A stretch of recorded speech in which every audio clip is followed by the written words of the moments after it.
Inflation, your savings' biggest enemy, and here's how to beat it. Meet Sharma ji. He loves his morning walks and never forgets to drink his favorite masala chai at the street corner. He's been drinking chai at the same chaiwala since 1980. No wonder he proudly regales stories of how the tea was sold at just ₹2 when he first started drinking tea at the shop.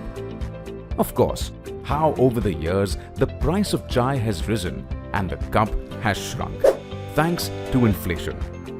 So, what is inflation? Inflation, in simple words, refers to the rise in the price of products and services over time. It affects every aspect of life: food, clothing, education, homes, travel, healthcare, gadgets, etc. For instance, if your monthly expense for groceries, maintenance bills and leisure is about ₹30,000 in 2020, it won't be enough to meet the expenses 5 years from now. So, if we assume a 7% rate of inflation, you will need about ₹42,000 in 2025, ₹59,000 in 2030 and ₹1,16,000 in 2040. But before you brush this aside with the simple logic that prices tend to rise over time, consider this. Is your income increasing at the same rate, if not faster? Yes? No? Sometimes? If your answer is a no or sometimes, then unlike Sharma ji, you won't be able to indulge in your favorites the same way. You will soon be faced with serious questions. What will I have to give up to prevent going into debt? How will rising costs change my lifestyle? And if these issues occur while you still have a job, can you even imagine the struggle after you retire, especially if you rely solely on what you save? Inflation can be your savings' biggest enemy, but it doesn't need to. Be like Sharma ji, who managed inflation by choosing investment solutions that potentially offered higher returns. He wasn't a financial wizard. He didn't do any investment mumbo-jumbo. All it took was a little planning and some discipline. He invested a small amount every month throughout his career in investment options that returned more than the rate of inflation. Some SIPs in mutual fund schemes, asset allocation moves, and voila! You, like Sharma ji, can enjoy your chai throughout your life. You may consult your investment advisor to make sure your investments grow faster than the rate of inflation. An investor education and awareness initiative of Aditya Birla Sun Life Mutual Fund. Mutual fund investments are subject to market risks. Read all scheme-related documents carefully.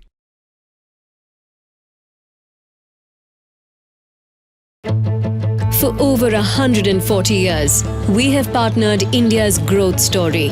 A journey with humble beginnings, marked by a meeting of few traders, is today symbolized by a tower that stands for India's glowing financial markets.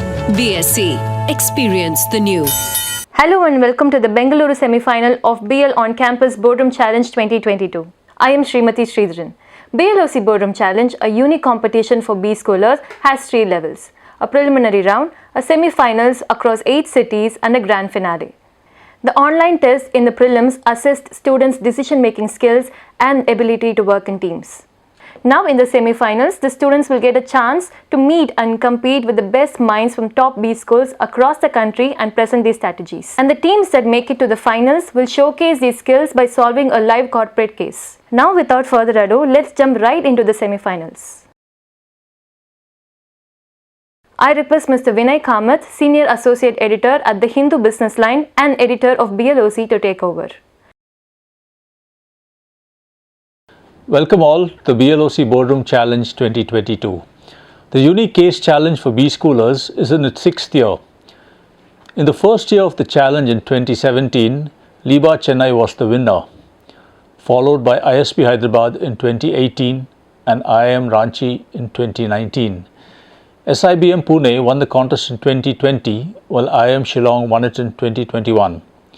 Till the 2019 edition, the semi-final rounds of the contest was held in 8 cities at B schools which hosted the event. The preliminary round in all the previous years has always been online, where students are administered a psychometric test to assess their decision-making skills and ability to work in teams. The grand finale, where B schools which won city-specific semi-finals competed for the grand prize, has been held in Chennai. From the year 2020, keeping in mind the safety of the students and others involved in this contest during the pandemic, it has been conducted entirely online, including the semi-final rounds and the finals as well. This year too, we are conducting the event online. Semi-finals case will test the participating teams on the knowledge of finance, marketing and strategy, and the decision-making skills and ability to work in teams, while the case for the finals will test the teams on the knowledge of the financial sector. It will again be a unique event with technology overcoming the challenge the pandemic has brought about. May the best team win the 2022 BLoC Boardroom Challenge. Thank you, Mr. Vinay Kamath, for the lovely introduction. I now invite Ms. Akshaya Chandrasekharan to introduce the jury. Shivakumar, more known as SK, is an Associate Certified Coach from International Coach Federation. He is also a Neuroscience Certified Coach, Certified Practitioner of the Global Leadership 360 Assessment Tool, and Carl Jung Concept Certified Coach, POSH Certified, and Thomas Profiling Certified. He has 30+ years of rich experience across manufacturing, servicing, IT, ITES, hospitality industries and change management, leadership and strategy management, HR, learning and development. SK also facilitates sessions on leadership, behavioral, soft skills apart from mentoring young minds. Neil Ratna Chaubal is currently serving as Content Manager for Investor Education and Distribution Development Team at Aditya Birla Sun Life AMC Limited. He has contributed in the field of corporate training programs across various industries and in academics related to management education for approximately 19 years. Over the years, he has addressed diverse audiences ranging from corporates and educational institutions to clients and distributors of mutual funds. Within the mutual fund industry, he has delivered more than 250 programs for clients and distributors across the western zone of India. He is a postgraduate in MBA from Sri Satya Sai Institute of Higher Learning, Puttaparthi. Thank you, Akshaya. Let us introduce the case study the teams will be tackling. What should be the growth strategy for Environmental Technologies Private Limited? As senior strategy consultants, chart a 5-year path for Envirotech, suggesting what kind of markets, products and investors will help the company maximize stakeholder value. The teams will be marked for 50 points by each jury member. The team with the highest total wins. Here goes the breakup. Understanding of case, 10 points. Case analysis, 15 points. Solution, 10 points. Presentation, 10 points. And teamwork, 5 points. I now invite team 1 to present their case solution. So based on the problem statement given by the company and its aspirations in the near future, we at Trident Consultants have come up with the following plan and projections to chart the progress of the company for the next 5 years and beyond. Next. So one of the key things that we had in our mind when we were devising this plan was not to actually hit the top line, but actually to find ways of sustainable growth. So we wanted to make sure that not only did the company grow, but also the plan was sustainable so that at the end of 5 years, the company was on a firm footing and ready to grow further beyond the 5 years. So I'll quickly take you through the key metrics of our plan. So as you can look in the screen, once the plan has been implemented starting from the latter stages of 2022 till the end of 2027, once the plan has been completed, we believe we can expect a revenue growth of 67.73% year on year. And similarly, we'll have a CAGR of 60.36% in terms of gross profit. And in terms of EBITDA, we'll have a CAGR of 97.90%. And return on capital employed, we'll be having a 67.90%, which is significantly higher than what other startups usually get. And also, in order to ensure that the company is in a very good position to expand further, we have also made sure that the company has significant cash reserves. So as you can see, by the end of this 5-year cycle, we'll be having around 180 crores in terms of cash. That would give us enough liquidity to fuel any instant growth options. Next slide. So now that the company is operating in 3 verticals, we'll first go through the textile vertical and see how the company can chart its progress for the next 5 years. So the first challenge in the textile industry, as far as we were able to identify, is the high R&D cost involved in the development of products. So most of the products in the textile industry is drop-in, unlike the paper and pulp things. So you'll actually need high R&D cost in order to differentiate your product and make sure that it's superior compared to chemical alternatives. So in that sense, you'll need a lot of cash reserves because R&D typically consumes a large chunk of your budget. And another thing is that the product adoption cycle in textile industry is reasonably long. For example, once you give a product to a textile mill, in a large integrated mill, in fact, which are our potential customers, because the fragmented mills simply don't have the margin to sustain or buy our products on a consistent basis. So we are looking at large integrated mills as our immediate customers. So once you give them, they would actually have to test the product through various stages of production and see how it affects their end product. So I think they'll be looking at sustainability only when performance is guaranteed. So in that sense, I believe we'll be having a slower market penetration because a product, first they must be convinced about the performance of product and make sure that their margins are not affected in a significant way. Only then will they be looking at a sustainability perspective. So we must be prepared to have long product adoption cycles, which in case realization of profits might be a bit delayed in this scenario. And also another key important thing in terms of international expansion and also our Indian operations as far as textile vertical is concerned is the possibility of recession affecting. So there can be a kind of butterfly effect. For example, a recession in America can actually hit India. So we can never really be very sure about the health of the industry as far as textiles is concerned, because there's always a risk of an economic downturn in an international market affecting our domestic operations. So we have actually made sure that we have chosen only those. We actually want to expand into the international market in terms of textile vertical, but we've actually made sure that we are initially entering only into those markets where the growth can be reasonably safe and also sustainable. So looking at the potential markets, which is available in the table for you to see, we believe that only 3 market belts can give us, has a high possibility of giving us a positive cash flow at the end of 5 years. So we have actually chosen those markets to initially expand and then improvise on what we have achieved over the next 5 years. So looking at India, which is our domestic operational base, I think if you see at the end of 5 years, we'll be having significantly positive cash inflows. We believe that this can be used to consolidate and expand abroad. And other markets, China, for example, is mature and it's not growing. So we see China as a kind of a declining market, despite the fact that it is the largest Southeast Asian economy. But we have other 2 market belts as well in terms of Pakistan and Turkey. This is the next most lucrative abroad option in terms of our analysis, because at the end of 5 years, we believe it will give us something close to 16.26 crores in terms of positive cash flow. And similarly, the same applies to Malaysia, Indonesia, and Philippines, that belt as well. These and Bangladesh also gives us 3.75 crores.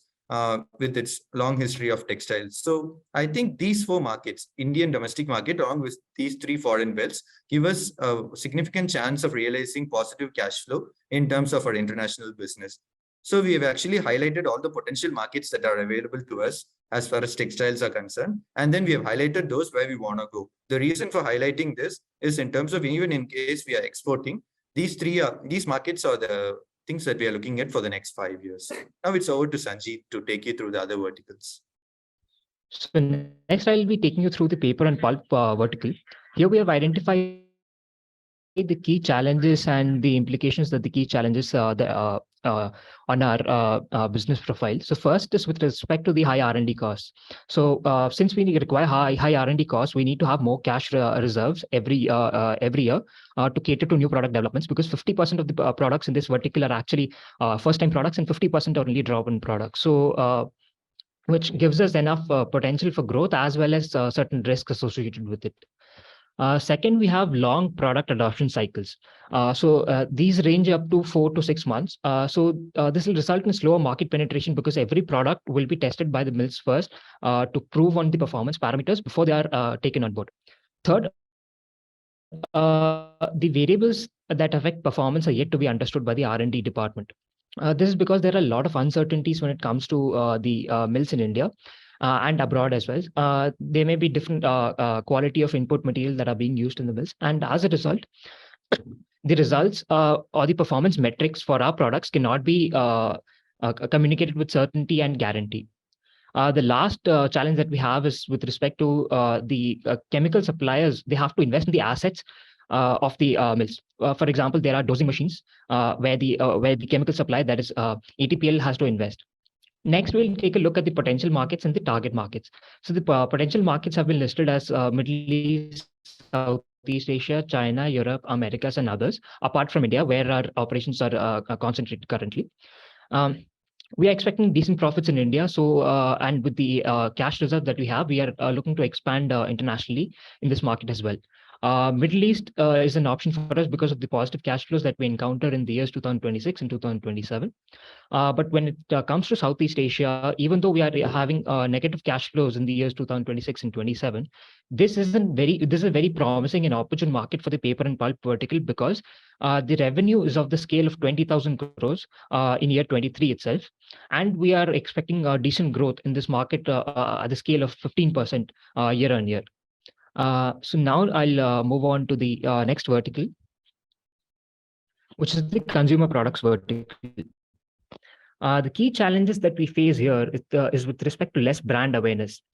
Since we have only launched this product online and we have a store in Chennai, the brand awareness plays a very important role. And we hope and we expect to encounter high promotional expenses to build this brand awareness. And another problem with the brand awareness is with respect to the eco-friendly products. There are a lot of products in the markets which claim that they're eco-friendly, but they're probably more on the gimmick side. We are truly and purely eco-friendly, and we need to find ways and means to communicate this to the customers so that we can raise our value and raise our brand image among the customers. So even this will incur high promotional expenses. So next, I'll talk about the key strengths that we have. First is our products have an excellent performance. Then they're fully biodegradable. Then our products are non-toxic, which implies that it is safe for kids in families where there are kids, in the households where there are kids, and it's also safe for pets. Products are of the high quality, and also we are looking on competitive pricing, which means that even though we are playing on competitive prices with respect to our competitors, we may be charging a premium of 10 to 15%, but we are still competitively priced. We certify all of this, and we have a backing for all the information that we convey with a Green Pro certification. Taking a look at the markets that we want to operate in this vertical, we only want to look at the Indian market because the Indian market offers a potential of 60,000 crore INR in the domestic market, and we have not tapped the full potential of this market. So it makes sense to first consolidate the Indian market before moving to the consumer vertical abroad. So we have explored two channels, online and offline, and as we can see, both of the channels are giving us positive revenue outlooks from the year 2024 itself. I'll hand it over to Balaji. Okay, so we have just seen what are the potential markets and what are markets which we are going to enter, but all this needs financing, and that is something which we should calculate from a strategic point of view. The problem which we are currently facing is either if we should go to strategic investors or financial investors.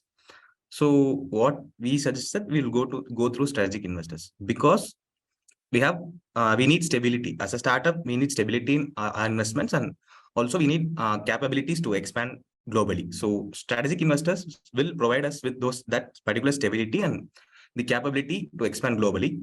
So this is why we plan to go with strategic investors. And at the very first time, in 2022, we plan to dilute our stakes from 48% to 35%. We plan to give away 13% of our stakes and raise almost 29.89 crores in start of 2022. And this roughly gives a financial metrics. So what we plan is, we are not just depending on the funds which we raise, but also as we grow and expand through the years 2023 and 2024 in markets abroad, we need a lot of cash.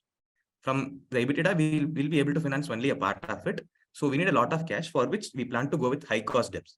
Yes, we agree that debts, the interest rates are high cost, but considering the nature of our business and the projections made the year 2028 and 2029, we plan to go with that because our projections tell that we'll be have cash surplus by 2026 itself. So we'll have sufficient funding, sufficient cashes to pay back our debts and the interest. And we plan to raise around maximum debt of 125 crore at year 2025. And yes, so this is the table which gives the calculations for it. And also one thing to consider is that we have factored in the global recession phenomena. And we have taken a 20% buffer on cash required for the year 2023 and 2024, assuming that the recession starts to cool off around 2024 at the end of 2024. So we have taken 20% buffer cash reserves for this particular years. And from this, we have brought out a debt structuring. And the highlight is that we'll be debt free by the end of year 2028 based on our projections, and we'll have free cash reserves of 182.83 crores at the start of the year 2029. And to bring back our opinions on key questions to the board. So the very first question was, are the objectives taken achievable within the given boundaries? And we can see that these were the objectives around the top line of 1250 crore in 2027, repeated of 300 crore.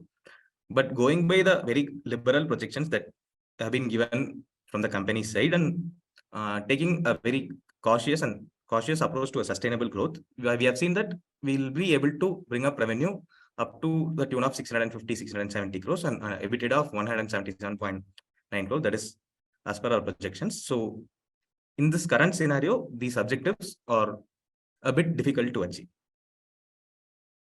And also the second question was whether we should concentrate only on Indian market or we should go with international expansion. So to calculate this, what we have done is we have taken this metric called as ROC, return on capital employed.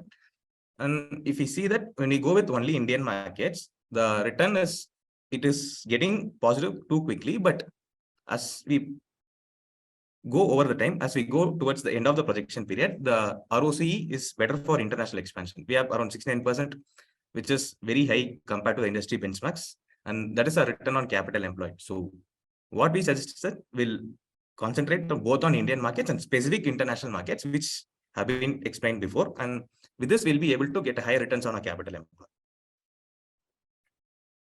Next, we'll be addressing the questions 3 and 4.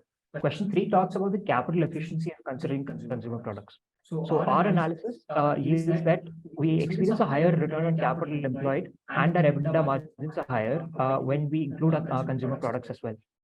It is higher by the tune of 52.3 crores in 2027, and hence the consumer segment is one which cannot be ignored. Then the consumer product segment in India is still having untapped potential, and hence it is not advisable to expand internationally in this particular segment. The numbers are there on the screen for your perusal. The fourth question is with respect to going with strategic investors or going with financial investors. So we have decided that we will go with strategic investors, and there are 4 reasons for the same. The strategic investors offer stable investments which reduce the uncertainties with respect to financing. Since we are expanding internationally, stable finances are one of the primary requirements. Second, the strategic investors have established international capabilities internationally. And with ETPL's international expansion goals, the strategic investors' expertise and their resources that we can leverage, synergies are created, which can be leveraged by ETPL. Then the created synergies, they actually compensate for the lower valuation offered by strategic investors. Strategic investors offer about 20% lower valuations as compared to financial investors. But this is something that we can compromise on, given that we have synergies in terms of resources and international capabilities. Over to Archana. Thank you, Sanjeet. So in terms of the final question, which is to maximize stakeholder value, I'll be walking you through the key parts of our plan, so that it'll be kind of a recap as well as highlighting how we are actually planning to maximize stakeholder value. So team, you are given time limit is up. I leave it to the jury members. If they decide, you can continue. How many more slides you have? One more, sir. We are about to wind up. Okay, if Neil and Vinay is okay, shall we go ahead? Yeah, fine. Okay, Yeah, go fine. ahead. Go ahead. Thank you so much. So in terms of maximizing stakeholder value, I think going by the numbers that we just projected, I think the company will be valued around 280 crores. That is something that we believe is the maximum that can be achieved in terms of sustainable growth. And also, not only are we planning to actually grow the company and just leave it like that, but we're also making sure that the company has a strong base of operations to expand further after the 5-year projected period. So going by that, I think we have actually projected it in a way that the company is in a healthy footing at the end of 5 years. And in terms of international expansion, we have actually approached this problem in terms of a specific vertical. So we are recommending that the company expand into international operations for textile and paper and pulp, whereas in terms of consumer industry, I think it would be advisable at the moment for the company to focus on its Indian operations, because the brand awareness about the company, even in the local market, is not that high. So we believe there's a lot of untapped potential. So as in our opinion, I think the company can hold off on international expansion for consumer goods and focus on Indian operations. And once we have actually tapped into the Indian market, we can use that base of operations and the profitability that industry gives in the Indian market to expand overseas. And one of the key highlights of our projections and our plan is that the company will be debt-free. Those high-cost debt can really be unsustainable. So we have actually made sure that the debts are paid off as quickly as possible. So by the end of 5 years, not only will the company be debt-free, but it will also be having a lot of cash reserves in terms of any immediate expansion or for R&D cost or something like that. So yeah, this is our plan. And we believe that we have actually, even though we are not able to hit the company's objectives, we have actually made sure that we have come up with the most sustainable plan given the conditions of the industry. Thank you. Excellent presentation. Three of you, you started off very well. You start dividing into textile, pulp, and consumer product. The only query which I have is that you showed a financial sheet, right? Balaji was speaking about. It is a very common sheet which is not specifically talking about textile or pulp or consumer. See, because you are talking about high R&D cost in textile and pulp, while you are talking about high promotional expenses for consumer. Now you have shown a number, but what is that number which is going to be divided among these three? How is it going to be done? I mean, unless we know how each vertical is going to function, whatever numbers you have given, how does it end? Right? You would have worked out. I'm not saying that you're not worked out, but back end you would have worked out. But the one is that as a board, we need to understand, why are you suggesting something? Right? When you're saying consumer market is difficult to do it, and what is the logic? How did you do that? Like, I mean, if you are able to explain only, it's fine. Sir, actually, in the slides we have given the exhibits in the annexures, the projections that we worked on the back end as well. And in the sir, do you want us to share the screen as well? It's okay. You can just explain for me.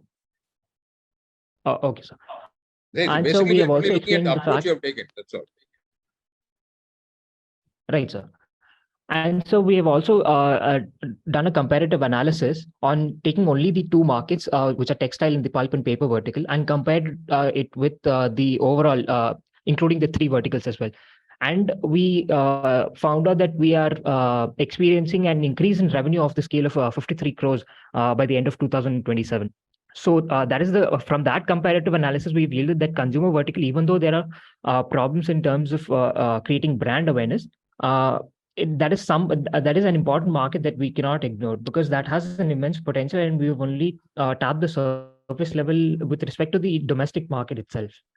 Sanjesh, once again, you are giving me a very generic and answer. The projections they're available in the exhibits for the consumer market. It's okay. The other one is that with regard to debt, you saw the case that it has a very low debt thing, right? What is you are shown some percentage of 18%, right? And where did the debt come from and why? Okay, so first I'll answer the question why. To go with our current synergies, I mean, our current plans of international expansion, we can see that in the first starting years, international markets do not give us a positive cash flow.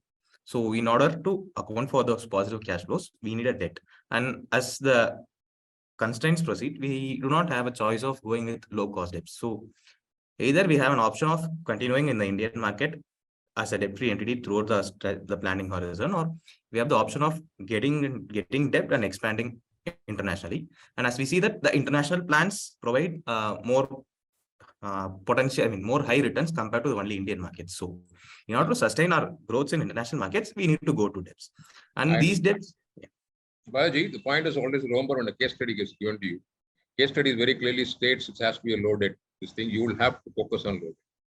You cannot go back to say that, we are looking at only high debt because it's not possible. There are other means which you need to look at and work out. So that's where coming from. Okay, online and offline, you said any percentages for online sale and offline sale? Any cash that you have put in for that separately? I worked out what is the online cost, what will be the offline cost.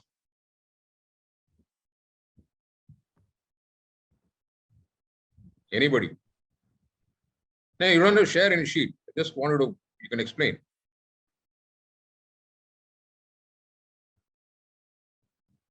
Okay, not a issue. Sorry, sir. I was on mute. We have actually calculated the projections and the expected cash flows for the online and the offline markets. In the online markets in the year 2023, we are looking at a negative cash flow of 0.5 crore, and the offline market still lower number, projection of minus 0.8 crores. In the year 2024, the online market is promising because we have a higher growth, and the offline market, the establishment of stores and the retail channels and expansion from Chennai to other metro cities, that is capital intensive. We are experiencing lower revenues at the scale of 1 crore in 2024, and the online market that actually generates revenue at 0.5 crores. These numbers have been projected to 2027, where the online market gives us 11 crores of revenue, and the offline market overtakes the online market because we are including the modern trade aspect as well, and the revenues are almost double at the rate of 27. Beautiful. Sandesh, now you understand where it comes when you're giving me numbers. It becomes a clarity picture, right? This is how the whole thing is. Anyway, Trident Consulting has done a fantastic job. Neil, go ahead. Yeah, I think, very nice presentation, team. I think good on that. Just wanted to understand about, how you would go about the decision of timing your overseas expansion. You are focusing on all the three verticals, and how would you focus in terms of the timing? Regarding the timing, from the constraints which you have in international expansion and the expected cash flows, we would suggest that we select the particular markets which we have told in the presentation. For textiles, the three markets, the four markets including India. So that is what which we plan to expand in 2023 itself. So it is just like we are expanding directly into 4 countries in textile vertical, and the similar goes with the pulp vertical. The issue is that that is the main, and we plan to expand in 2023 itself, and the other countries will just see after 2027 how the market outlook is, because say for example in China the market doesn't grow, but we'll be able to capture quite a bit of market share. So at the end of the planning period, we'll just see and we'll update based on the future plans. So that is what we'll plan to. So priority wise, in 2023, which is the one you would prioritize first amongst textile and pulp? So in 2023, we'll prioritize textile verticals, because at the end of our planning horizon, textile vertical gives positive cash flows, like in almost all the three markets. But in that's your logic. Vertical, I'd like to add on to what he just said, sir. Yeah, sure. So in terms of which vertical that would be prioritizing at the end of 5 years, I think we would go with textiles, because in terms of paper and pulp, we will also incur a significant cost in terms of setting up infrastructure. So the more markets we expand into, the more costs we'll be taking in, and considering the caveat against taking a lot of high debt options. So I think we'd be going into textile first, because it does really make a lot of sense for us to get a lot of high cost debt just to set up infrastructure for paper and pulp industries, and considering the long product adoption cycles. Of course, textile also has long product adoption cycles, but at least we'll be saved from setting up infrastructure. So I would like to contribute here as well. In our analysis for the paper and pulp vertical, we have actually included Southeast Asia even though we having negative cash flows throughout the projections for the 5 years. If we were to take a prudent measure, we wanted to tap into this market because of the size of the market of 20,000 crores and the growth of 15%. But if we were to take a prudent measure, we could exclude this market. Our top lines would be affected. Our EBITDA would not be affected that much. Our top line revenue would decrease by 100 crores. But then we might not have to take on the size of debt that we have taken on. So we have taken on a risky venture just to tap into the potential of the Southeast Asian market. So that's something that we wanted to point out here. Okay, sure. Thanks. Over to you, Vinay. Yeah. So I just had a question about the high debt that you intend to take on, because you also talk about taking on a strategic investor. So why take on all that debt and then wait for a strategic investor to wipe out those debt? Why don't you wait and get a strategic investor in rather than take on debt and pay high interest charges? Okay, so to go on with this, there's a business constraint that we will not be able to dilute the stakes below 35%, the promoters and ESOP stakes below 35%. So as per our projections, from the current 48% which we hold, even if we dilute the 13%, we'll be getting around 29 to 30 crores of funding from investors. And for our international expansions, we are in dire need of around 75 crores of cash in 2023 itself.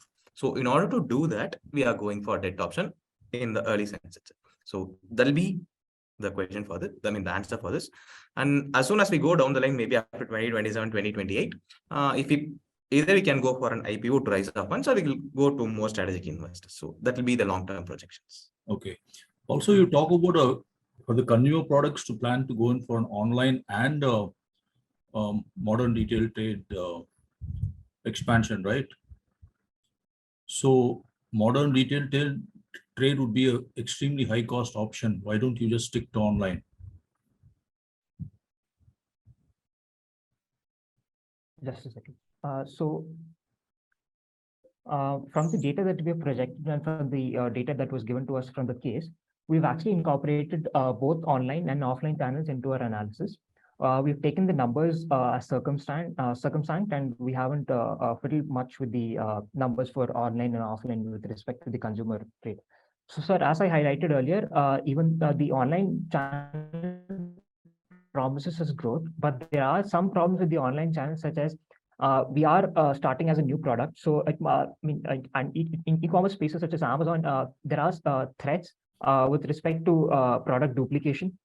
There may be other generic products. And since we have highlighted a key issue about less awareness for eco-friendly products among the consumers themselves, I think going with the offline channel as well gives us a certain brand identity that we can leverage, a certain brand value that it promises to the customers, which actually creates synergies between the online and the offline channels. So by going offline and the modern trade, we're actually setting up to build on a brand awareness, which we can leverage in the online channel as well. So I think the offline channel is very integral to this portion, in addition to the increased revenue that it promises. Sir, I'd also like to add on to why we actually went with offline channels. Another thing is that we are in the phase of brand building where the brand awareness about the products is really low. So rather than going online and just delivering the products to people, offline also enables us to run some sort of promotional awareness campaigns that actually differentiates us from the rest of the products. Because as per the case, we did have a lot of copycats that didn't offer the same quality, but were just sustainable or eco-friendly just for the sake of it. So in order to just differentiate our product better in terms of performance and also create more awareness about the product, we really wanted to have an offline thing, at least for in the short-term horizon, just to create more brand awareness and differentiate the product. Right. Also, your projections for the CAGR growth as well as the EBITDA growth is quite high. I mean, you presume that in 5 years you'll grow that much. Is that what your figures show? Yeah, I'll take up this question. So when going on by the current markets, which we intend to expand into, and the business constraint is that the current revenue is around 50 crores. And by our projections, and I mean, by our projections, considering all the recession into it, we'll be having a revenue of around 663 crores in 2027 in a short horizon of 5 years. So this CAGR is achievable, but the only hook is that it is not in line. It is in line with the objectives of the company, but not up to the mark. It is the objectives are around 1250 crores in 2027, but our projections, our plans tell us we'll be able to achieve around 670 crores. And this growth is possible given the international expansion which we have planned. Right. Good. Just one question, Balaji, with regard to Mr. Vinay's question on debt and strategic investor. The answer which you gave is fine, but my question is that, did you ever think of why 2023? Why can't we push it to 2024? And 1 year Indian market, we kind of build it up, and that fund itself we can utilize along with the strategic investor and go for a low cost debt in case we need to go for it. I mean, I'm just asking whether you guys thought about it. No, sir. Actually, we did not go through that. But I mean, considering our expansion plans, we thought it would be best to go in 2023. Fair. Right, and we had thought on different lines. I spoke about including the Southeast Asian market. So that was the second plan that we had. That provides us low debt options than the current plan that we have. But we did not want to miss out on the Southeast Asian market because of the promising revenues that it can offer. So I'd like to add on to that. Our entire analysis was done based on the assumption that low-cost debt would be unavailable for the entire cyclic period of 5 years. So we actually had only high-cost option. And we also made sure that the debt was paid off as quickly as possible. We realized that high-cost debt is not the best option, but it was the best we had considering the constraints that we were working under. So we actually made sure that our projections and a business plan made sure that the debt was paid off as quickly as possible. So that was something we always had in our mind. Okay.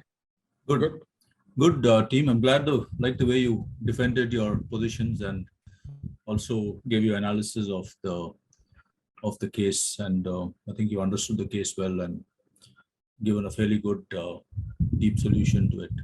So good work. Good work. Excellent. Yeah. Very nice. Right. So you may unshare your screen, and all the best. Also, just curious, team, you guys are in B school after some work ex, or are you freshers from college? So two of us, myself and Achudan, have work experience. He has an IT and I have an operations core manufacturing, and Sanjeet is a fresher. Okay, where did you work before? So I worked as a part of Sengom in India operations, and Achudan worked in Cognizant as a part of the incident management team. And Sanjeet? So I'm actually fresher from with a computer science background. Okay, where do you graduate? And some economics as well, sir. Where do you graduate from? Shivnadar University. Okay, that's in Greater Noida. SSN, right? Shivnadar, sir. That's in Greater Noida. Oh, Shivnadar University, okay. Greater Noida, sir. Good. Yes. Right, all the best, guys. Yeah. Yeah, thank you. Thank you. Bye. Thank you, Team 1. We have a special education AV from Aditya Birla Sun Life Mutual Fund. Life is like cricket. When you get thrown a googly, how you bat is the difference between hitting a 6 and getting out. A simple example of a googly in life is your laptop crashing while you're working on an important business presentation. If you're smart and prepared, you should have your files backed up on the cloud and should recover from this loss quickly. If you are not prepared, you will have lost years of work. A complicated googly is the 2020 pandemic that shut the world down and disrupted businesses and economies globally. If you already had an online business module or quickly added one, you continued to work like normal. If you didn't, you probably struggled. As organizations, as employees, we try to plan for unexpected situations that could disrupt work. But as an individual, are you prepared to handle googlies like a medical emergency, a natural disaster, a recession, or another pandemic without draining your savings and generating a mountain of debt? If your answer is no, then it is time to set up a contingency fund that can handle life's googlies. What is a contingency fund? Like the name suggests, it is a fund that may help you survive in an emergency. A contingency fund may give you breathing room if your salary isn't paid or if you lose your job. You may not be stumped on how to pay your child's school fees, utility bill and EMI, or worse, if you can put food on the table. How does a contingency fund help in these situations? Well, a good contingency fund is seeded with 6 to 9 months' salary. Do not panic. Yes, that's a lot of money. But you don't need to have it today. You will accumulate it slowly over time. All you have to do is stay committed and only use the fund for true emergencies. This means no spending it to upgrade your phone when it still works or using it to fund that spontaneous friend's trip. How to create a contingency fund? Think of a contingency fund as a systematic investment for unexpected situations. Step 1. Set up a contingency fund account. It can be a savings account, a liquid fund account, or any other type. Just make sure it is relatively safe, easy to access, and separate from your regular savings account. After all, you don't want to spend it accidentally. Step 2. Set achievable targets. When you are playing a match, you don't reach 400 runs on the first ball or even the first over. You keep your team motivated by setting smaller targets that will help you achieve the desired outcome. Similarly, set yourself smaller targets. Once you reach it, raise the bar higher until you have collected at least 6 months' salary. Step 3. Make your contingency fund a part of your financial plan. Analyze your existing income and expenses and find areas which can be tightened to give you a winning outcome. This should ensure you aren't struggling or forgetting to meet your targets every month. Step 4. Set up an automatic systematic contingency fund process. Start an auto debit to transfer your budgeted amount into your contingency fund account. Remember to increase the amount as your salary and expenses grow. Step 5. Replenish your systematic contingency fund. Every time you dip into your contingency fund, make sure you replenish it. This will ensure you are financially prepared to take on the next emergency, if any. Follow these steps with an aim to build a fund that could sustain your quality of life during an emergency. Start today and aim to be prepared to manage any googly that life may bring. An investor education and awareness initiative of Aditya Birla Sun Life Mutual Fund. Mutual fund investments are subject to market risks. Read all scheme-related documents carefully. I invite Team 2 to present their case solution. First of all, a very warm good morning to all the board members. It's a lovely day and thank you for having us here. So, sir, we are Team B consultants trying to present our roadmap for ETPL for the next 5 years. So the way we have designed this PPT is that first we have tried to give a summary of our findings in the initial slides before diving deep into details in the next subsequent slides. All right.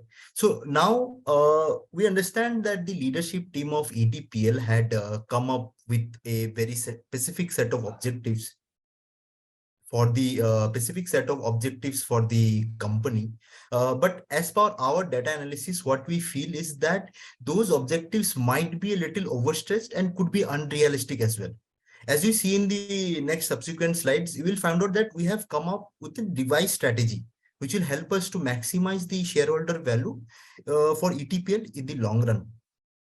Now we have divided the entire problem of the growth strategy for ETPL into 3 major buckets. That is the markets, products, and the financials.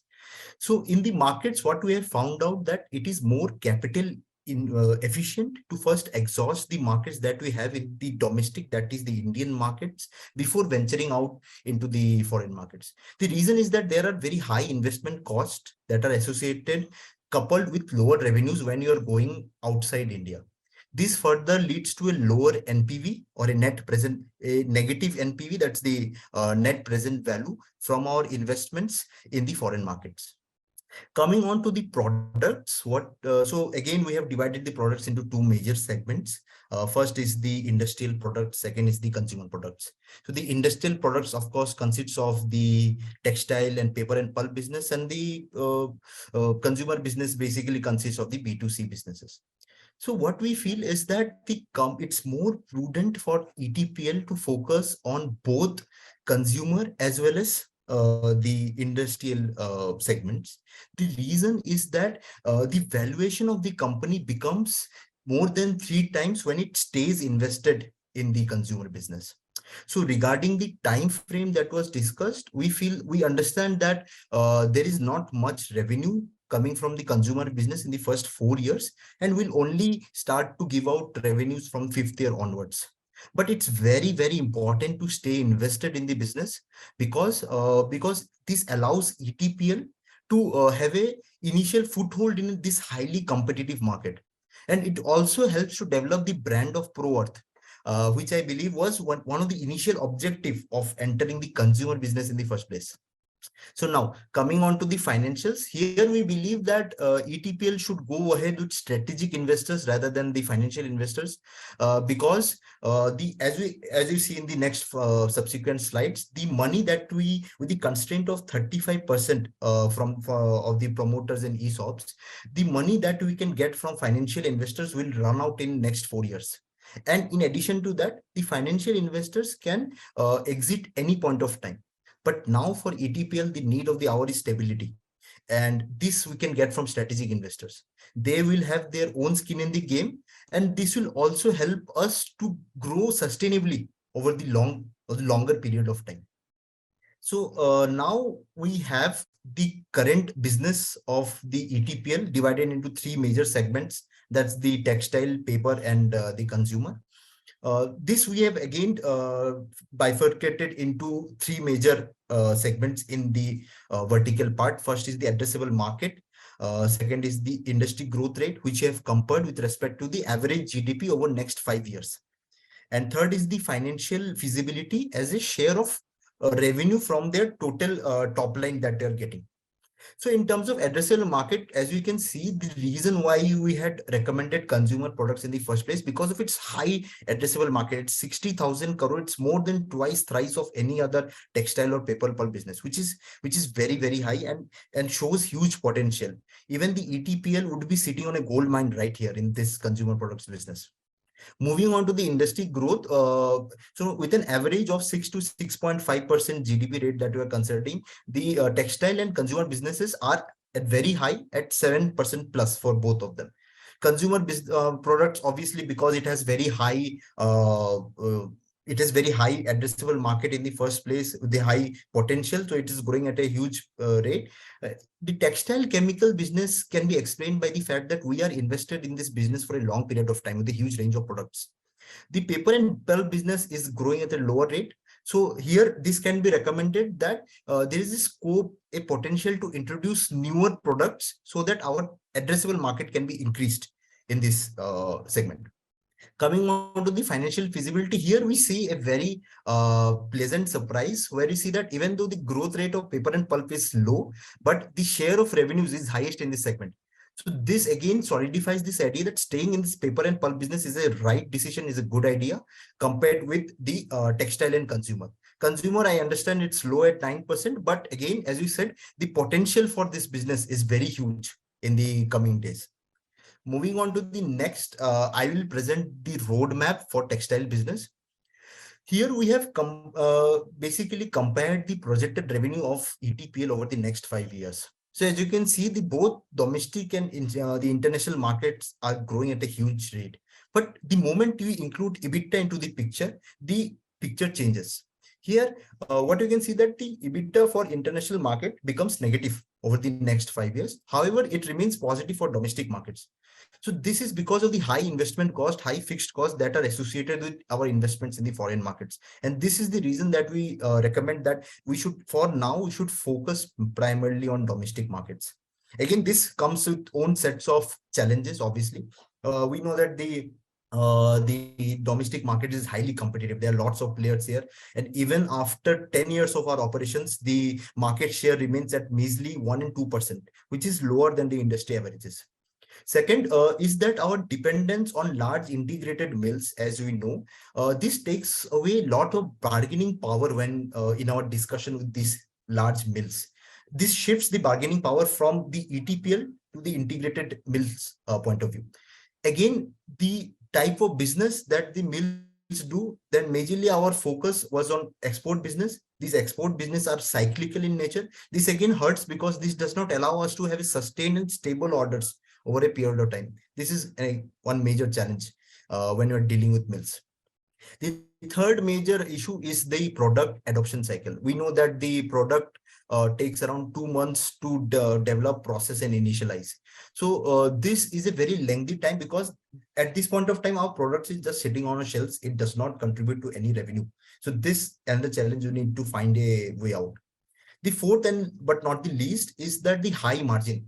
So because of large number of players in this segment, this is a challenge because this does not allow ETPL to appropriate so much of the value in the sustainable and biodegradable space that is created if the margin is being taken away by the middleman. So finally, for our textile market business, our recommendation is that initially, because of negative EBITDA of the international market, we do not recommend international expansion of business as of now. Maybe post 5 years, we can explore that. Second is that because we know that the consumers love superior performance, irrespective of sustainable and biodegradable features that they have. The superior performance is something that they aspire to have. So because of that, we should have an increased focus on the R&D, so that how can we communicate this superior performance to our customers in the mills, so that this will help to increase the brand awareness of our company, of the ETPL company.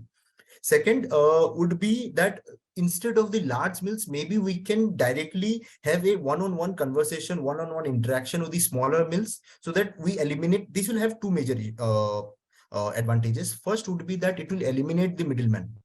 This will help us to capture, appropriate so much of the value that we have. Second, it will also help to create a virtuous ecosystem around the entire industry, which will help us have a stable bond and growth in the long term. The last, but obviously not the least, is to focus on other sources of customers. Mills are definitely not the only source of customers that ETPL has. There we could focus on government. Both, again, it could be segmented into both civilian and defense units. Civilian as in the hospitals and the schools and the colleges that around us, and the last would be defense like Army, Air Force, and Navy. These two segments can form a very huge chunk of our revenue and will help to partially offset the challenges that we face when dealing with large integrated mills. Coming on to the product analysis. So the product analysis, we have majorly considered three segments: the washing, pre-treatment, and the dyeing segments. So very interesting statistic that we have seen here is that in spite of the washing segment having no growth, 0% growth, as you can see for this segment, our product, please give me 1 second. Yeah. So our products are growing at a 7% rate, and that to sustained growth rate over the last 4 or 5 years. This is very important because this shows that our products are superior in performance when compared with our peers, and this should be a very high priority area, high priority segment for ETPL as a company. Second, we move on to the pre-treatment. Here we see that in spite of having an average of 3% growth, this has suddenly jumped to a 6.3% in the last year. This is very interesting because this segment could be monitored very any changes for future growth trends. This area can be seen and monitored and can be explored if needed. The last, that's a low priority area, which I feel for dyeing auxiliaries, is that the growth rate in dyeing auxiliaries is at 10%. But again, our ETPL growth, the growth rate of ETPL is consistently at 1.2%, 1 to 1.5% actually. So now there are two ways that we can see for dyeing auxiliaries. Either we can deprioritize, reduce our business in this segment, or maybe you can introduce some new superior performance, superior products into segment, so that this incentivize the mills or any other customers that we have for large orders in this area. so the recommendations would be to promote the products of washing because it has high market penetration, to monitor the products in the pre-treatment phase because it's growing, it says very uneven growth rate, and finally the dyeing auxiliaries part could be deprioritized. Next, I request my team member Rahil to present the slide for the pulp business. Thank you. Thank you, Deban. So I'll quickly take you through the roadmap we have designed for the pulp and paper market. And this is the second vertical. So as you can see, the revenue which we have projected for the, Deban, yeah. The revenue which we have projected for the next 5 years. So basically, again, the similar picture can be seen. The international market is, it is, we have in international market, if we go, we see that we have a negative projected revenue, a negative projected profit, and also the revenue is very less as compared to the domestic market. So that is one of the insights we have seen here as well.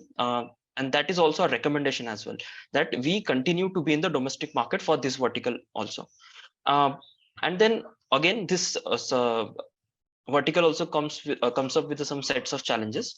One, it's like there are three industries which we are catering to. The first one is writing and paper mill, second is recycled paper mill, and third is your used paper cartons. So basically, the first one, which you see, the writing paper and recycled paper, they are very concentrated buyers. So what happens is their bargaining power is high because they can also source the chemical from others as well. So that is a significant challenge. And also the most important critical challenge in this sector is it is a performance-based orders, because the orders which we are taking are differing from everyone. So we cannot mass market them. We cannot give a common promotional to them. So it has a very unique for each customer. So it comes up with a challenge. And also the third thing, which is high upfront investment, because we have to invest in our consumer side. We have to install the pumps, dosing tanks, and that is something we consider that our expertise lie in making the chemicals in-house. But going in the customer side and then installing, it will be a challenge for us. So that's why looking into this, our recommendation is that we focus more on R&D so that we can streamline. First of all, if we are going to the customer side, we streamline this dosing tanks and pumps which are installing and commissioning. But also we need to, but the other thing we see is we should also record this whatever we have, learnings we have from one side to another side. We should record those and present so that we can work on those. But still in the longer run, we consider to outsource this because this is our not core competency. And another recommendation we see is that we should also, since this is a paper business and we are a company which is like on eco-friendly mode, so we should actually promote paper recycling. So it bolsters our brand image. So that is something about market. Can you, And then talking of products, so there are in addressable market, we have two kinds of product, pulp and fiber and processing aids. So as per our priority, with the insights which we have seen, that growth rate of the pulp and fiber treatment is only 3%, whereas our company is growing at 10%. So that's why we have given high priority to this particular segment. And second priority is to the processing aids. But even if you see, we introduced two products. We introduced like from year 2020 to 2021, we had introduced products. So the products went from like 3 to 5, but in the same period, you see the number of mills, the reach earlier it was 15 and then it reached to 30. So what we see, that increase in the products is actually helping you reach the addressable mills. So it is a prudent decision. That is also our recommendation, that you should go out for the increasing product assortment as well. And another offer, these were the insights. And then talking of the recommendation, I think we should project ourselves as a differentiator and not as a cost leader, because although we are in a green segment, we are still costlier than other contemporary products. So that's why we should project ourselves as a differentiator, and we compete ourselves with the one greener alternatives. That's how we should project. So Devan, can we take to the next segment? Yeah. So now talking of the consumer vertical, so you here also now, first of all, like as Devan mentioned, the 60,000 crore market is very huge. So that's why we limit first of all to the domestic market. But even in domestic market, we have two channels to go ahead with. One is online and one is offline. So the graph you see, the revenue in offline actually is much more Team B, in your time is up.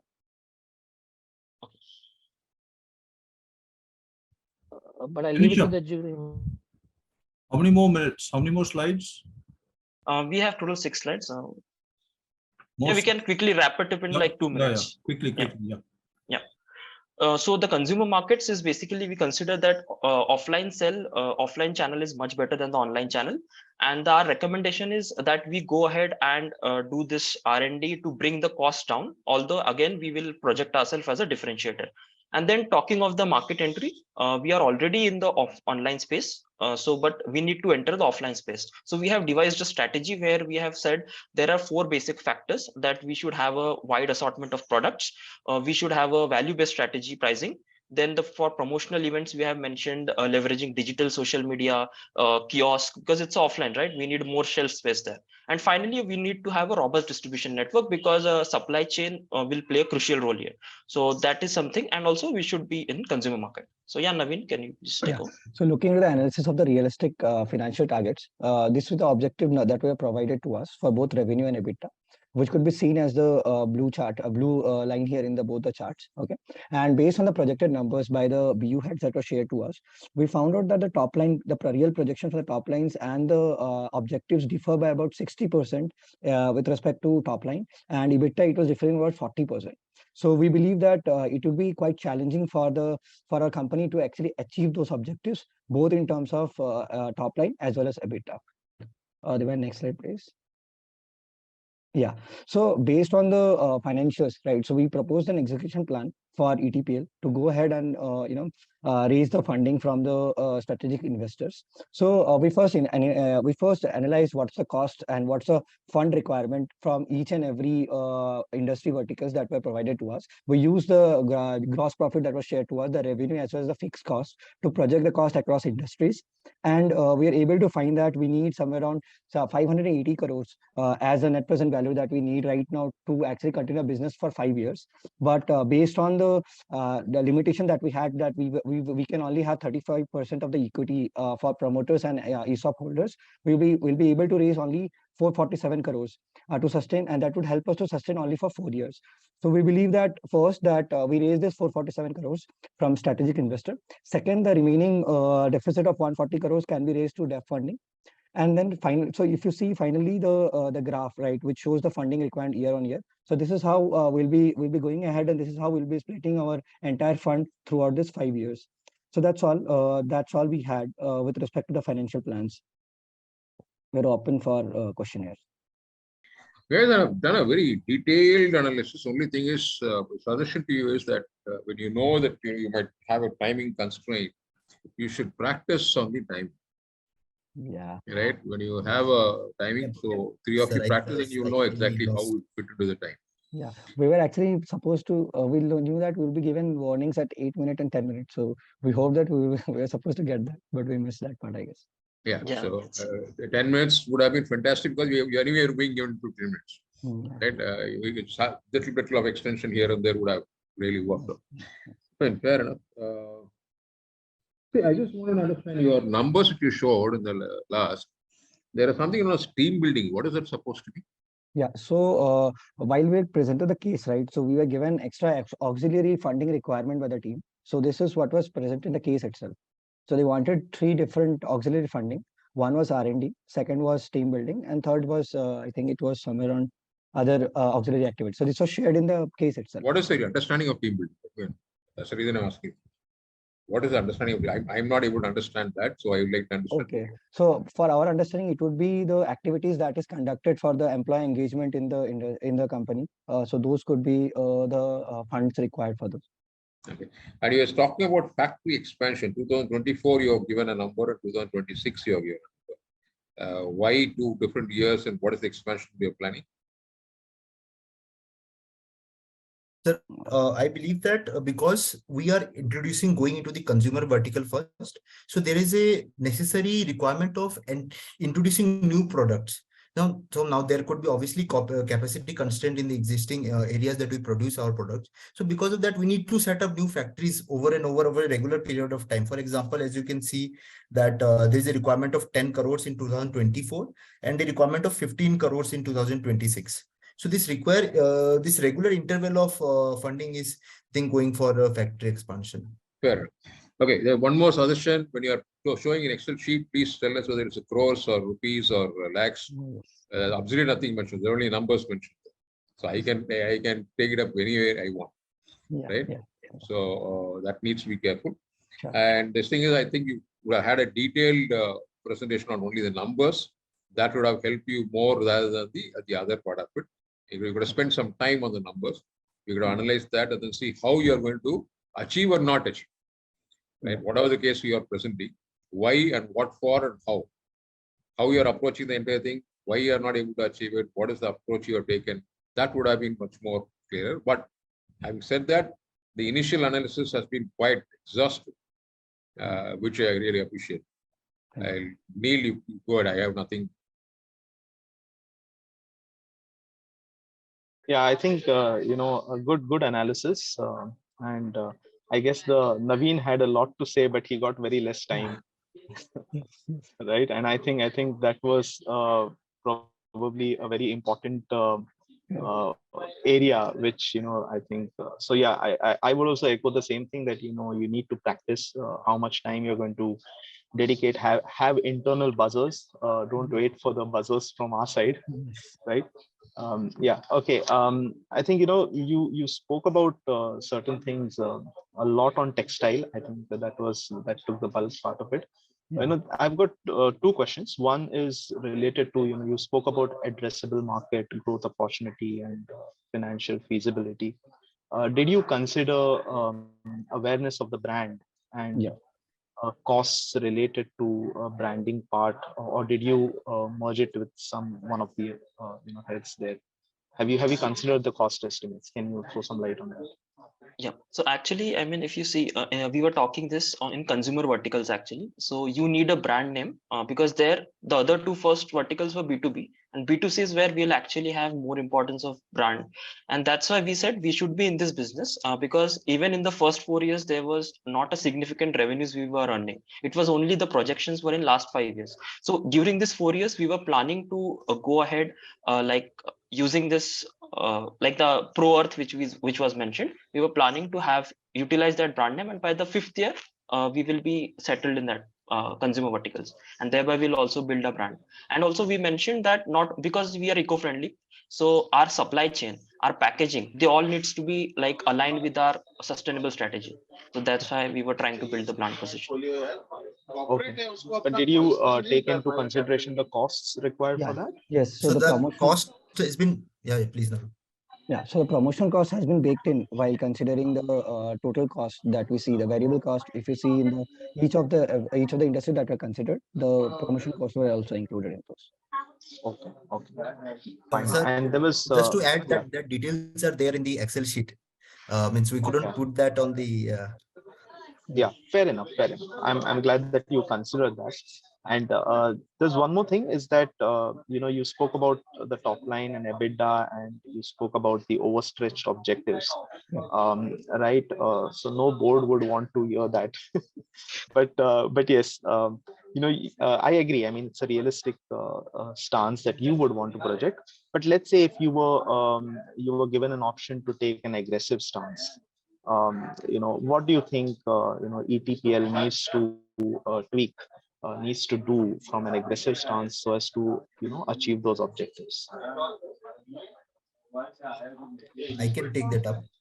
Yeah. So, sir, as we can, so in the data that we have seen, for example, please allow me, let me get data if you don't mind. So we see that, for example, in the if we say the textile business, if you're being very aggressive, so in finishing business, that market is what 1,050 crores. That's the 1/3 of the entire market. So that market is also growing at 10% rate, but still ETPL does not have any product in that segment. Now I understand this is a matter, this will go into the strategy and core competency and all of that part, but believe that because we already have so much products in the pre-treatment, dyeing and washing, why don't we have any products in the finishing business? 33% market, 1,000 crore, 10% growth rate, and zero product is something that we felt was very astonishing. This one area that we can look into. Second one that we can see is that the increase in manpower costs. So as we see that the manpower cost increased from 0.15 crore in 2015 to 2.5 crores in 2021. That's an increase of 156% over the next 5 years. So that is a very huge increase, what I feel. I understand it's a startup earlier than it has grown, but again, 150% increase is something that's very, very high. Coming to the, again, my last point, sir, the final would be the expansion into the international markets. So again, we would from that the Southeast Asia, SEA market, that is very, that is looking very promising, both in textile as well as in the pulp and paper segment, because all of these market combining like Bangladesh, Vietnam, Cambodia, all of these are huge markets growing at 15%, 10% growth rate with very low cost investments. Initially, it does not give us revenue, I agree, but over the long run, I think we'll be able to achieve our targets very aggressively. Obviously, these are very aggressive targets, but I think we'll be able to achieve with this plan, if we follow this plan. Okay, see, just one follow-up. Yeah, S. Kumar, just one follow-up. Sorry, please go. Yeah.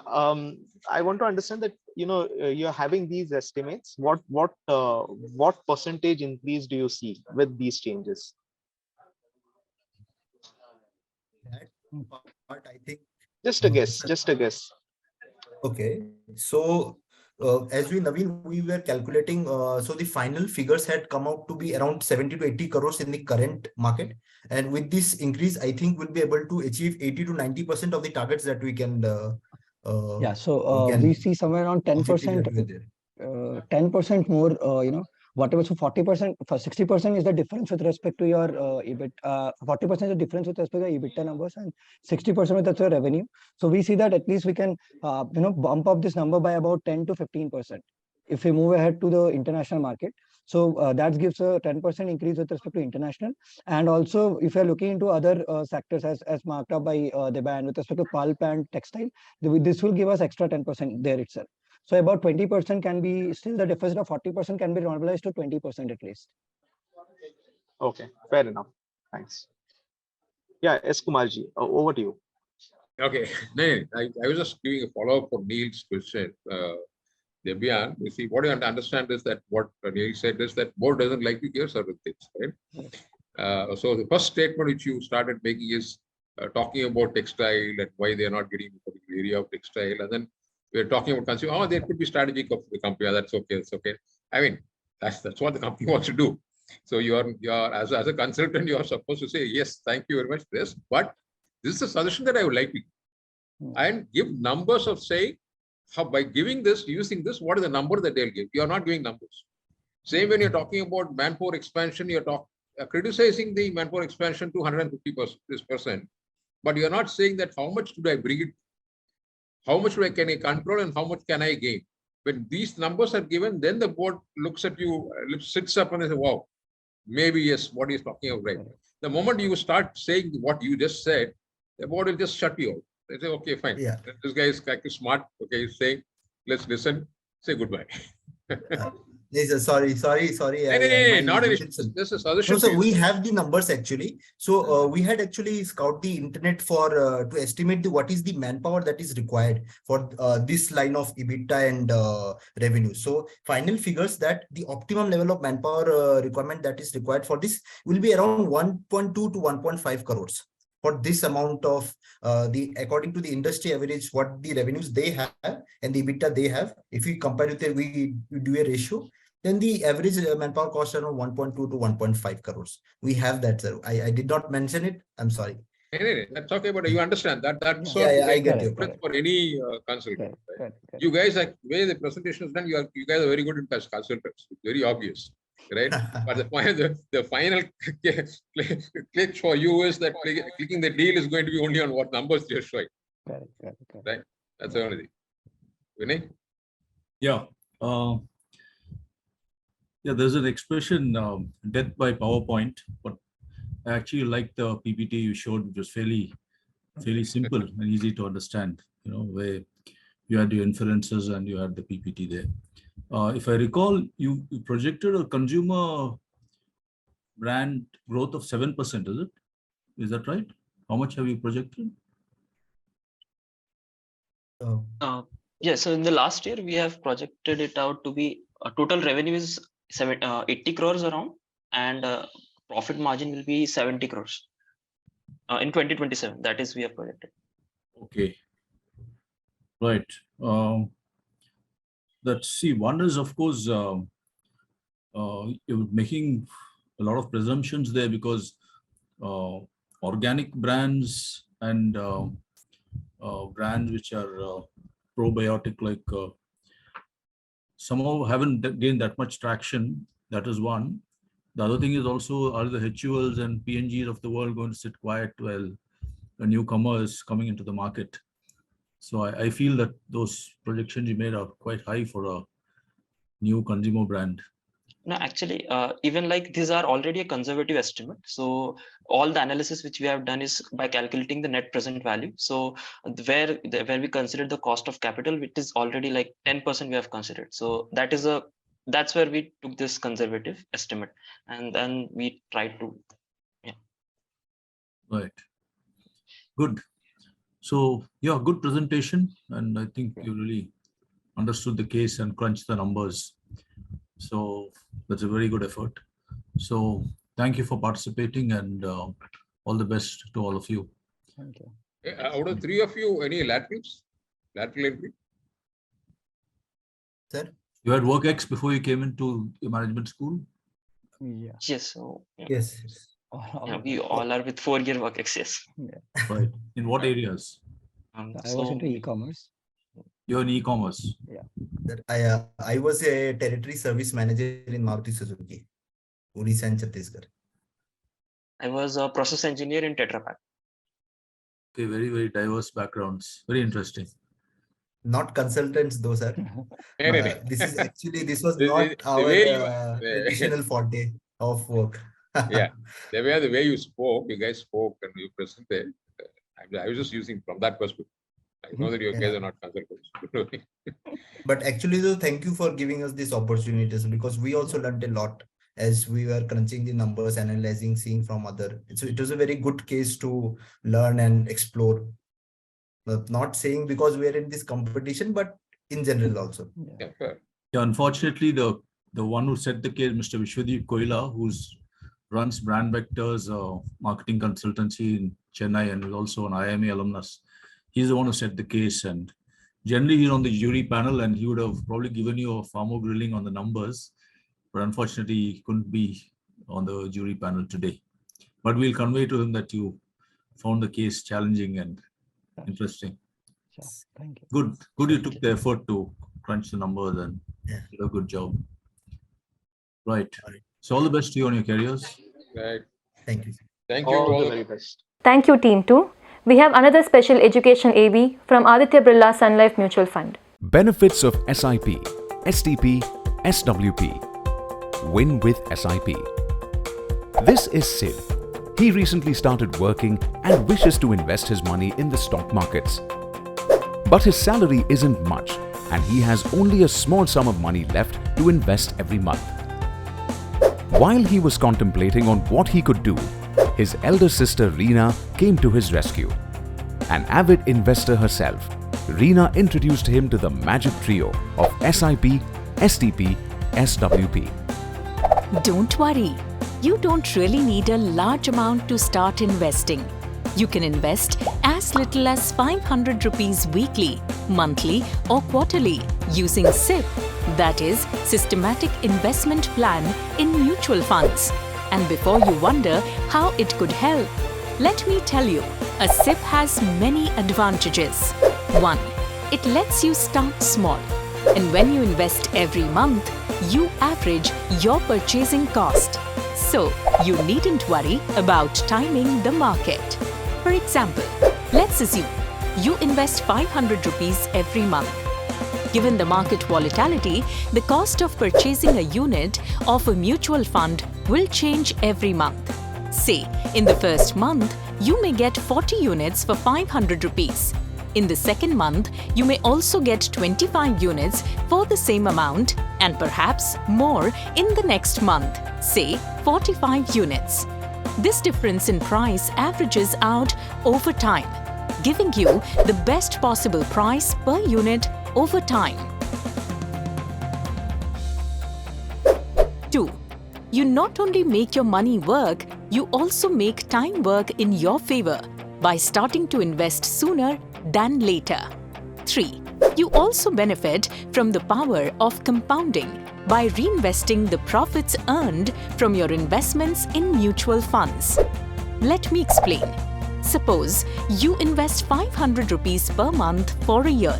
In 12 months, you will have invested 6,000 rupees.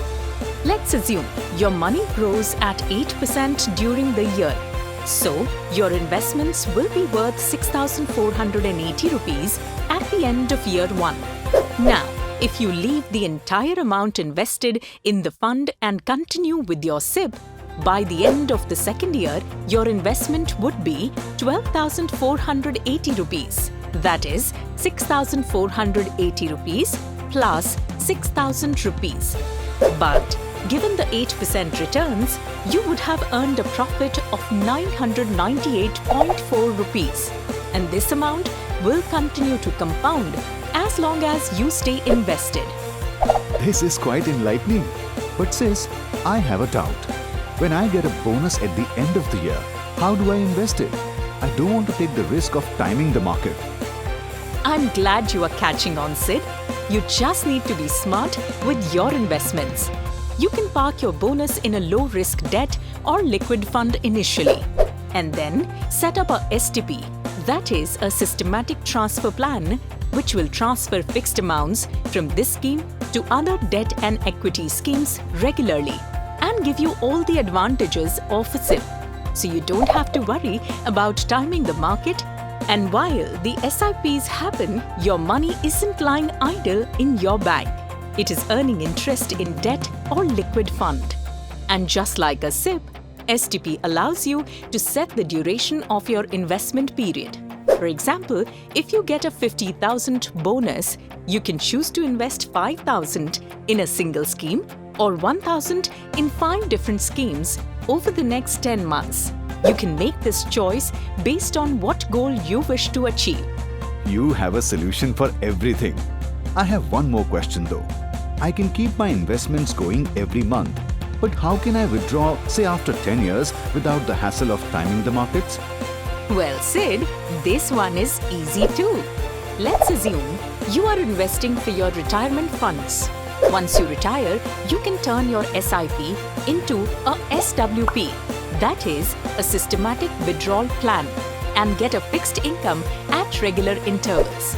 So if you need 25,000 rupees per month to meet your expenses, you can set up the SWP to deposit 25,000 rupees into your bank account every month or 75,000 rupees every quarter. SWP gives you the flexibility to choose. A SWP not only aims to give you protection against market volatility, it keeps your money working for you. So, you see, when you SIP, STP or SWP, you aim to win on multiple levels, today as well as tomorrow. An investor education and awareness initiative of Aditya Birla Sun Life Mutual Fund. Mutual fund investments are subject to market risks. Read all scheme-related documents carefully. I invite Team 3 to present their case solution. Good morning. We are Team C and we will be presenting our case analysis of the company Environmental Technologies Private Limited. So let's get into what our findings were. So we have analyzed the 3 verticals. So the first vertical was the textile vertical, which was highly competitive in nature and it had low differentiation, providing higher margins to the middlemen and the distributors. And also in this vertical, working with the green products and providing better performance than the chemicals was a major task and a challenge for the research and the development team. And the second vertical was the paper and the pulp vertical. So it was relatively a new vertical which was started in mid 2018. So 50% of the products under this vertical were the first time products and the rest 50% were the drop-in products. And the adoption cycle in this vertical was 4 to 6 months from contact to the commercial orders, and orders were performance based. So the next for the consumer products vertical, which was started in 2021 and 2022 with 3 products, and later on it expanded and introduced more products which were biodegradable and non-toxic in nature. And the key challenge of this vertical was the level of awareness among the consumer and the timing and the amount of dilution. So next, looking at what were the key decisions that the company has to take. So the first one was related to objectives, whether the objectives that are mentioned are achievable or are they overestimated. The second was related to the markets, whether the vertical should be only restrained to domestic markets or the global market should also be preferred. And the third decision relates to the products, whether it should continue just with the industrial products or should venture with the consumer products as well. Next was from the investor's point of view, whether to just consider the financial investors or strategic investors. And the last decision that the company has to take is how to maximize the stakeholders' value without dilution. So after analyzing the case, we would be going ahead with what we think should be implemented by the company.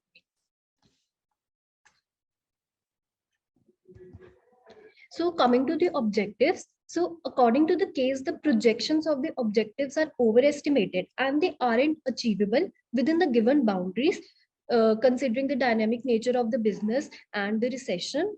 And so according to this case, we can see that the top line is expected to increase to 1250 crores by 2027, which is an overestimation because the currently has recently turned its EBITDA positive and would need some 5 years to achieve such targets. This is because the company has to spend a lot of funds in research and development and expansion.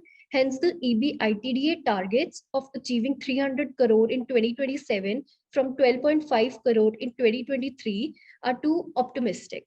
So further, we can say that given the limitations of the technology, the company may be best able to assess the 50% of the 50% of the addressable market in the next 5 to 7 years time in the textile vertical, that is 975 crore, and approximately 50% of the products are drop-in products and hence could easily be replaced by the competitors. So therefore, this is clearly an uncertainty to achieve such high objectives. So next thing was about the markets, whether to choose domestic or global markets. So according to our analysis, the company should utilize both markets in India as well as the global markets simultaneously to take advantage of both the markets. However, the market should be utilized based on the feasibility and the capital efficiency for different verticals. So based on the data analysis, the following conclusions were drawn. So for the textile vertical, both domestic and international markets should be considered because it is highly sensitive to the recession in the West. It would be beneficial to look at the markets abroad because there is a high percentage of market share abroad. So as shown in the data, a large percentage of market share is held by China, which was 30%, as compared to India, which was only 8%. So next, looking at the pulp and paper vertical, so almost all the business for this vertical was from India, and the company has exhausted only 25% of the total potential for these products in India. Hence, it is advisable to first exhaust the markets in India before looking at the global markets. So as per the data, the expected market share of addressable market over the years is predicted to increase to 9.13% till 2027. So the next vertical was for consumer products vertical. So this is a huge market for household cleaning products in India. According to the data, rupees 60,000 crore market is available in India. Hence, there's no point considering the global markets without doing justice to the Indian markets first. Therefore, for this vertical, the export market is not recommended as of now. So basically, a mix of both domestic and global market for these verticals should be done.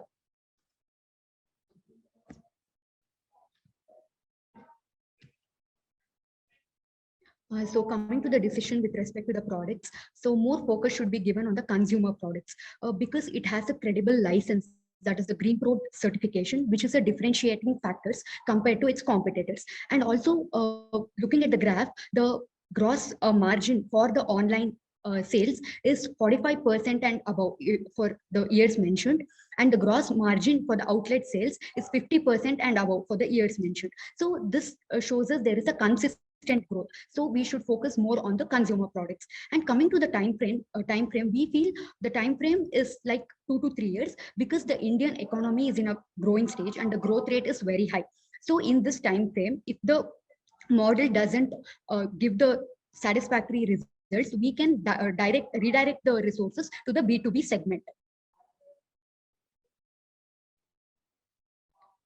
Coming to the decision with respect to the investors, so as we see the projections and the market scenario, the company should perform at a tremendous pace in order to keep up with the market and the projections. So for this, funding is required at a timely basis. And also the data tells that the funds are available for the present requirements, but not for the future requirements.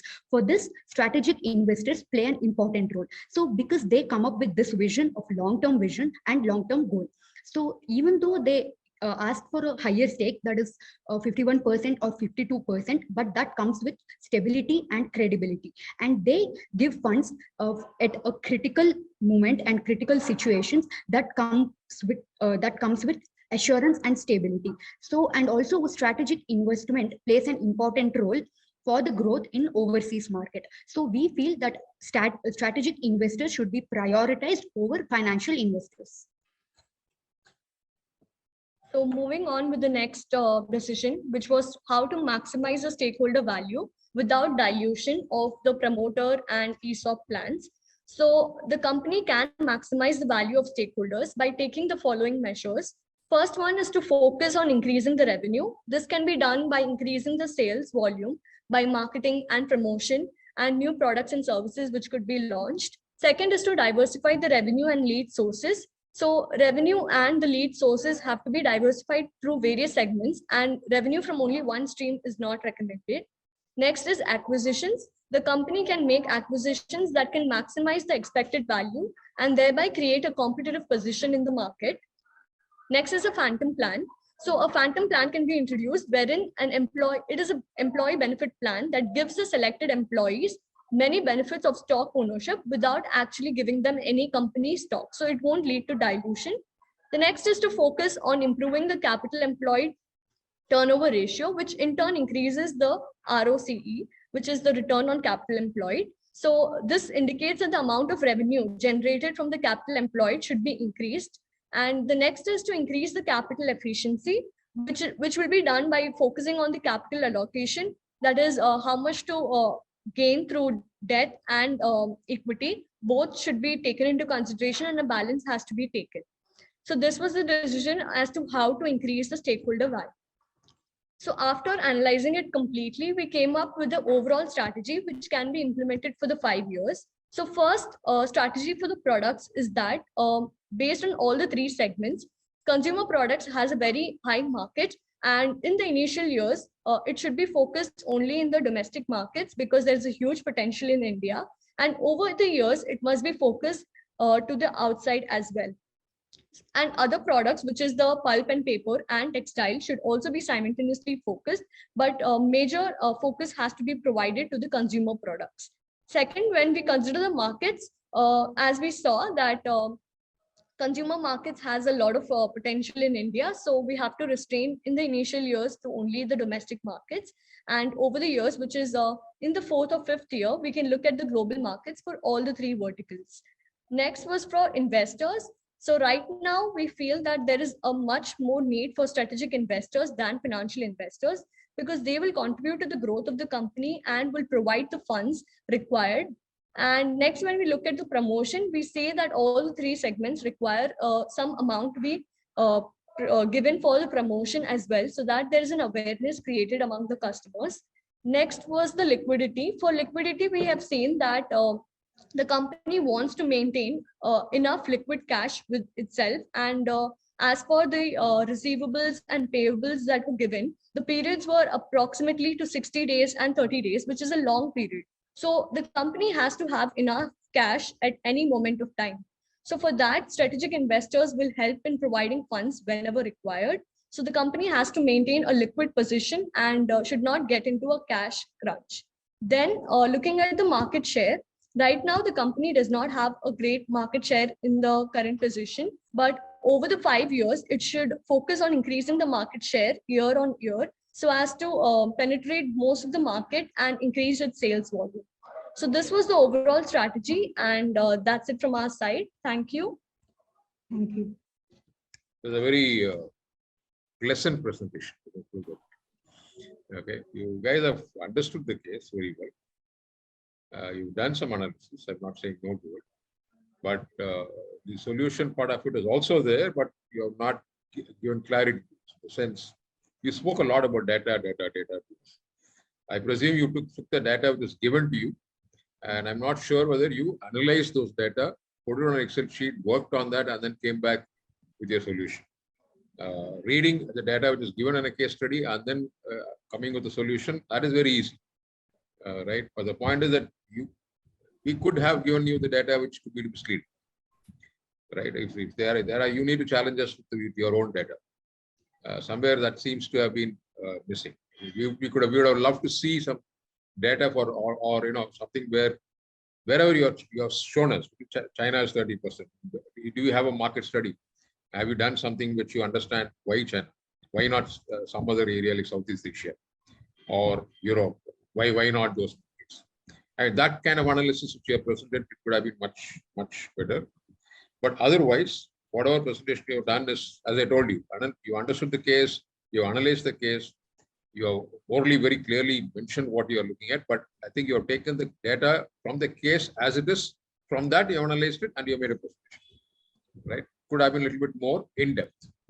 That's my only suggestion to you. Neil?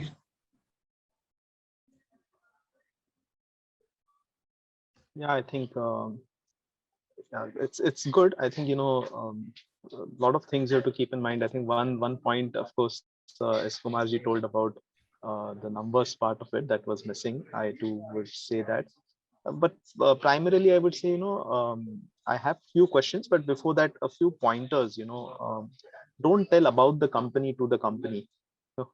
If you spend a minute and a half to 2 minutes of your presentation telling the company about the verticals that they are in and the questions that they have asked, the key decision slides, I think you would be at a disadvantage there. So I think you need to keep in mind that. Couple of questions. One is, it was very clear that you were against strategic investors, or you were for strategic investors.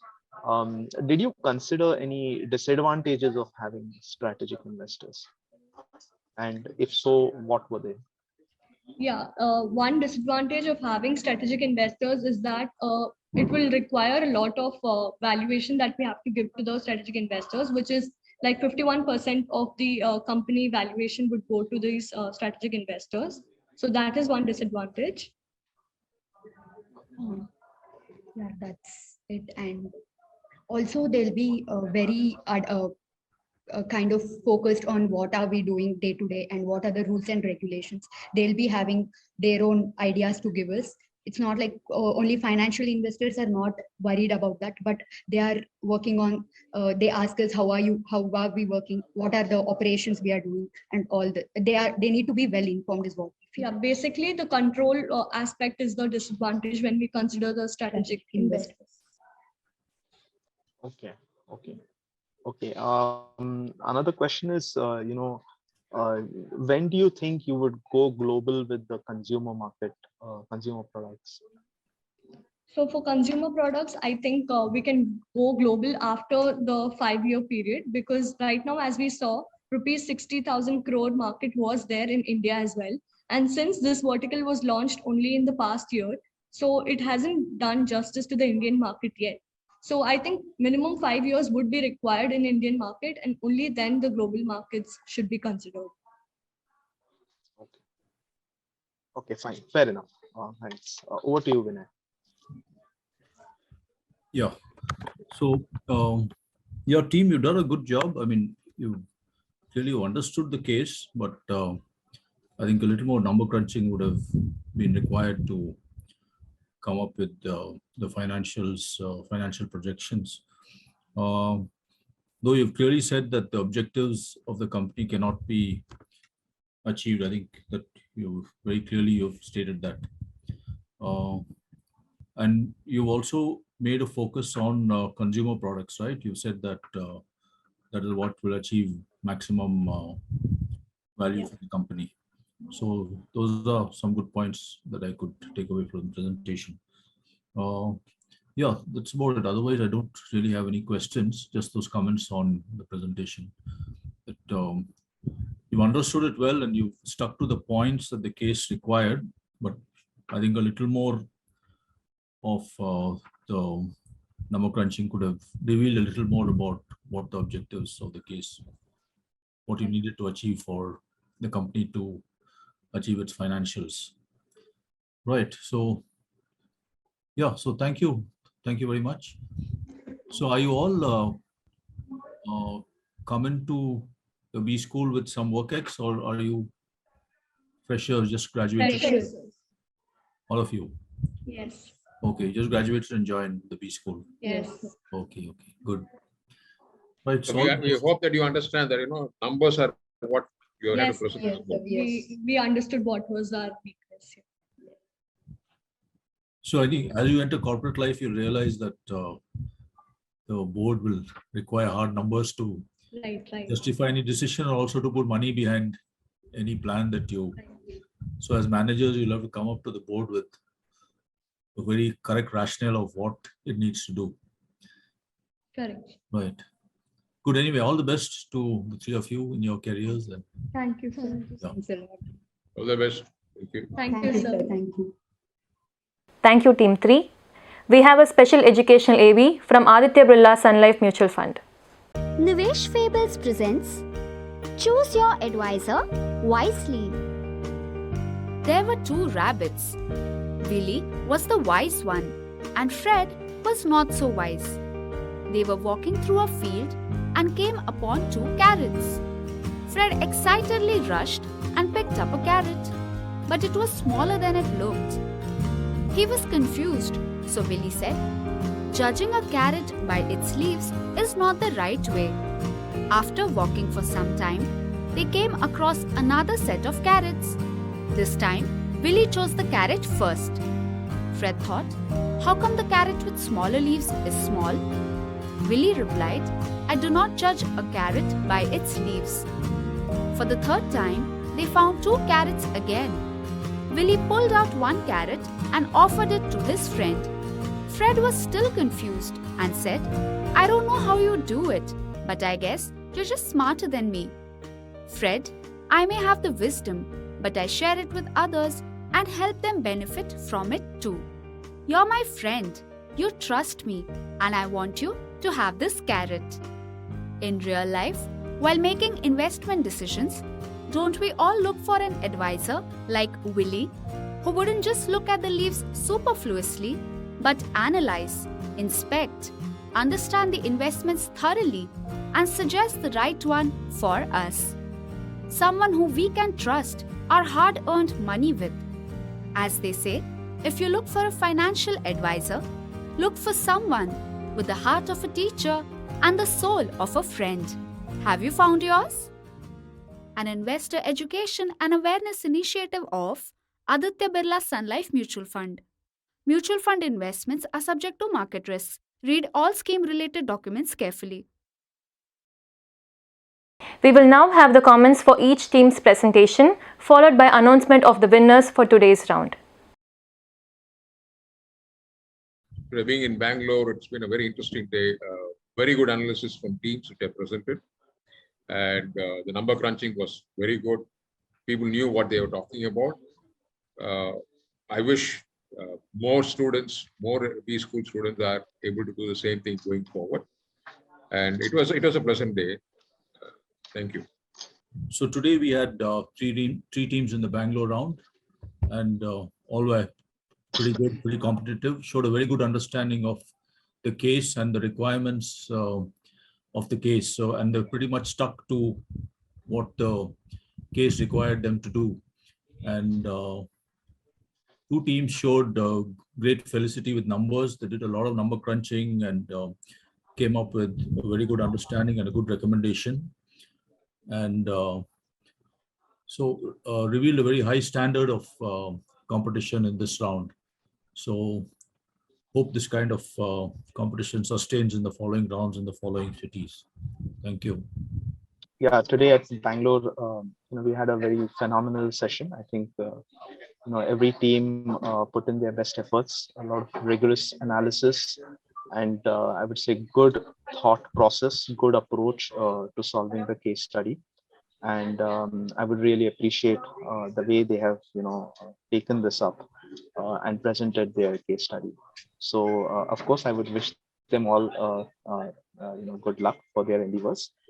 And of course we have the winner for today's session in Bangalore, and that is Team A from IIM Bangalore, and I would wish them best of luck for the finals. That's about it from me. Thanks. So thank you, SK. Thank you, Neelratna, for participating as a jury in today's round. And so that brings us to the end of the Bangalore round, which is the third in the semi-final series. So thank you all and have a good day. Thank you very much. Thank you. Thank you for watching. This is Businessline on Campus Boardroom Challenge 2022.